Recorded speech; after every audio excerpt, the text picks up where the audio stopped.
E aí, já pensou em ganhar muito dinheiro com um canal de corte igual esse daqui que você está assistindo? No primeiro link da descrição temos um aulão para você que quer começar um canal de cortes e faturar muito aqui na internet. Também teremos planilhas que irão te ajudar na hora de organizar a produção do seu canal. Tá esperando o quê?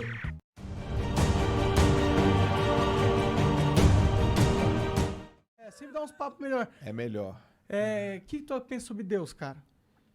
Deus é... Eu acredito em Deus, não tenho formação religiosa, né?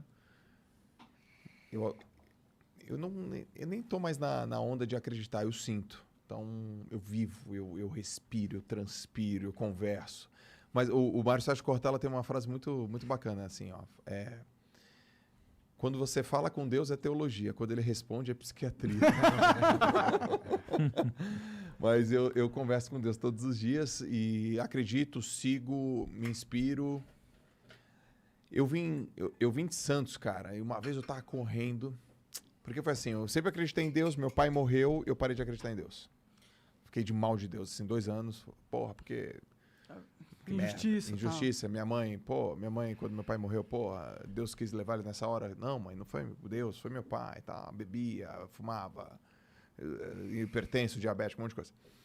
Mas hoje eu tava correndo na praia, 5 da manhã, assim, e aí casou um monte de coisa, assim, a luz, o som do mar, a água gelada, o universo. Aí eu falei, porra, eu acredito nessa parada aqui. Tem alguma inteligência que o meu campo cognitivo não é capaz de entender, ela é superior e eu faço parte dela, e é Deus. Pra mim, Deus é isso, é energia. Eu gosto muito dessa análise tua, cara. Pra mim, eu penso meio que da mesma forma, entendeu? A questão de Deus não é uma questão de... existe alguém que sabe a forma com que eu devo ser na vida. Tipo, regras pra eu me agir. Claro que existem ensinamentos religiosos e tal que são interessantes. Mas o Deus, pra mim, é muito mais uma questão filosófica de entender ou de acreditar que o que a gente vive hoje não é um fim. É um meio da coisa, entendeu? E eu acho que pra mim, pelo menos, ter essa crença que eu vivo o meio agora é muito importante. Isso não significa achar que, foda-se, eu tenho uma vida e tenho outra e foda-se. Não dá importância pra essa vida, entendeu? Significa que é acreditar que a realidade é muito mais que algo finito, momentâneo, de 100 anos no máximo. Eu me recuso e eu não gosto de acreditar que tudo que há para nós, para nossa consciência, é o que existe, que a gente sabe que é. Entendeu? Mas você tem uma concepção reencarnacionista. Não necessariamente. Eu não sei se a gente reencarna. Eu só acredito muito fortemente que a nossa consciência ela tem um propósito maior do que só ajudar a construir esta realidade, entendeu?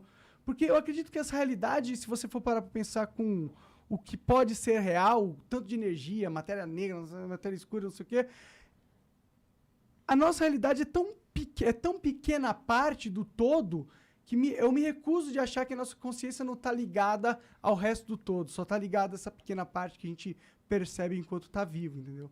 Eu também não sou religioso, também acredito em Deus, mas não tenho uma religião específica.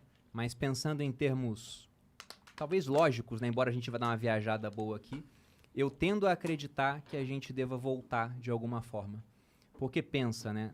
Tem muita gente que tem concepções de, você vive uma vida, viveu bem paraíso, viveu mal inferno, e é basicamente isso. Isso é quase condenar uma criança que se comportou mal no recreio à prisão perpétua. Sim, é exatamente isso. Em termos temporais. Sim. Então, como a vida não é nada mais do que uma breve pausa na antessala da morte, né, eu acho que a questão é cíclica. E aí, quando chegamos nesse tema de metaverso, eu dei uma viajada boa nisso.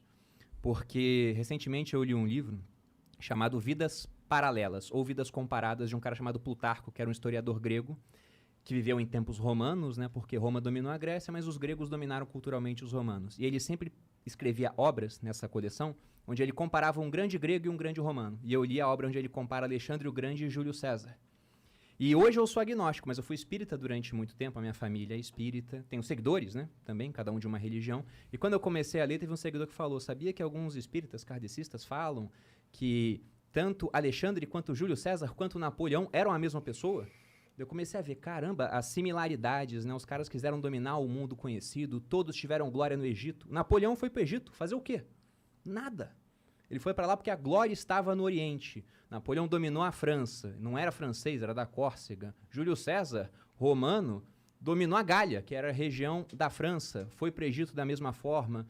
Então havia uma série de similaridades, e correlação não é causalidade, mas eu comecei a pensar, cara, é quase como um jogador de videogame que tem um personagem, o personagem morre, ele pega outro e faz exatamente o mesmo jogo. Igual você falou pra gente, o que você faria? Ah, eu faria coisas parecidas, né?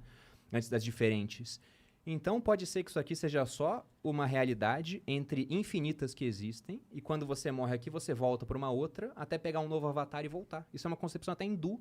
Religiões têm isso. Platão tinha essa ideia de mundos diferentes, um mundo sensível e um mundo inteligível, entendeu? Então... Pra mim isso faz todo sentido. Por isso que eu perguntei se Deus é o programador. Por que Deus ia criar uma realidade tão injusta e cruel no ponto de, consciência, ó o que existe, ó as possibilidades. Você não vai viver todas as possibilidades do que você compreende que existe. Mas você entende que existem milhares de possibilidades possíveis de consciência que você não vai ter a capacidade de explorar. Por que Deus cria uma realidade tão injusta? Onde você conhece um potencial infinito, mas tem uma limitação infinita. Porque eu não acredito que Deus ia criar uma realidade tão cruel, entendeu? Por quê? Ele não tem essa limitação de recurso como o humano pensa, que tem recurso limitado. Deus é Deus. Deus ele pode criar uma consciência que é infinita. Por que ele escolheria, dentro de todas as realidades possíveis, a mais filha da puta de todas? Mas não quer dizer que ele escolheu a mais filha da puta. Essa pode ser uma de infinitas que existem. Mas é que o universo escolhe... Ah, entendi. Mas é que ao mesmo tempo... E existe também a possibilidade dele não existir, né? Também. Mas tem um ponto, ó. Já viram Matrix, né? O filme? Claro. No Matrix, inclusive o Neo no Matrix trabalha na Metacorp. Né? É um ponto interessante. No Matrix tem uma hora que ele vai começando a descobrir como é que funcionava e falam pra ele que havia uma realidade que era perfeita. Mas as pessoas não aceitavam aquilo, simplesmente. Então, talvez o homem precise de um pouco, né? Não digo muito, mas alguma coisa de adversidade. Só que se isso é só um jogo, que tipo de jogo é legal? O jogo onde você tem recurso infinito ou o jogo onde você tem que dar duro pra evoluir seu personagem? É difícil. Sim. Pois é, então dá pra viajar o dia todo, mas eu queria terminar essa parte aqui com um argumento do Elon Musk. O Elon Musk ele sempre fala, devemos viver em uma simulação. E eu li um livro que tinha um prefácio, uma parte escrita por ele, o Bill Gates recomendava, chamado Superinteligência, que eu peguei o macete do livro aí com o Joel, né? Vi o Joel lendo, eu falei, miserável, vai desenvolver uma superinteligência, eu vou fazer a mesma coisa. Aí peguei o livro, só que o livro é escrito por um filósofo sueco chamado Nick Bostrom, e ele começa a ter ideias em cima da seguinte concepção, que você falou aqui no episódio. Uma hora você vai ter algoritmos mega inteligentes desenvolvendo outros algoritmos melhor do que o melhor humano. Ele falava que nessa hora nós chegaríamos numa singularidade, uma inteligência suprema, absoluta. A gente estaria criando, através de um programa, um Deus. E talvez esse Deus olhasse pra gente e não visse tanta utilidade assim no ser humano. Então ele falava, como se proteger desse poder supremo? Aí o que ele dizia, uma das vertentes, coloque essa inteligência suprema dentro de um mundo à parte.